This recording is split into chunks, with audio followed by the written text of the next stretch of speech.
দেখেন, চৈত্র সংক্রান্তি এবং নববর্ষ শুধু বাঙালির উৎসব না।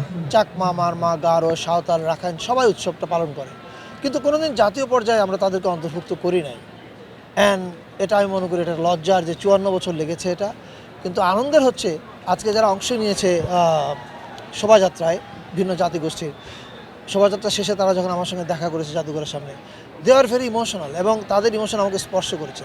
আমি একটু আগে রাখাইনদের একটা অনুষ্ঠানে গেছিলাম, সেখানে ওই সভাপতি যিনি ডলি রাখাইন, উনি বলছিলেন যে এই ৫৪ বছরে তারা কখনো ডাক পাননি এই জাতীয় অন্তর্ভুক্তির জায়গাতে, এবং উনি খুব ইমোশনাল হয়ে পড়েছেন কথা বলতে গিয়ে, এবং আমাকেও সেটা ইমোশনাল করেছে।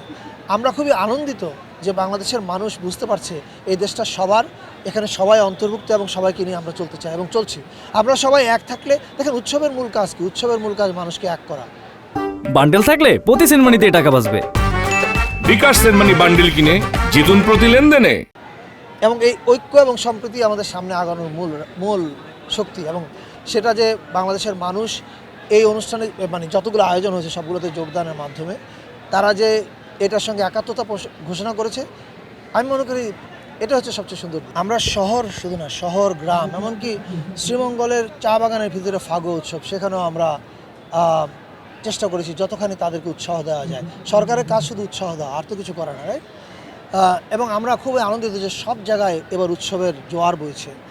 আর আপনি ঈদের চাঁদ রাতের অনুষ্ঠান, ঈদ মিছিল, এটা উল্লেখ করলেন। আপনি যদি চাঁদ রাতের অনুষ্ঠান, ঈদ মিছিল খেয়াল করেন এবং এই নববর্ষে সব জাতিগোষ্ঠীর অংশগ্রহণ খেয়াল করেন, তাহলে আপনারা বুঝবেন যে আমাদের এখানে একটা কালচারাল প্যারাডাইম শিফট হচ্ছে।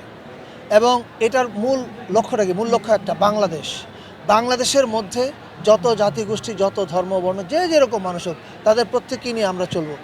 আমাদেরকে ফ্যাসিবাদের মূল কাজ ছিল বিভাজন করা, এবং বিভাজন করে আমাদেরকে শাসন করা। এটা বাংলাদেশে আর হবে না।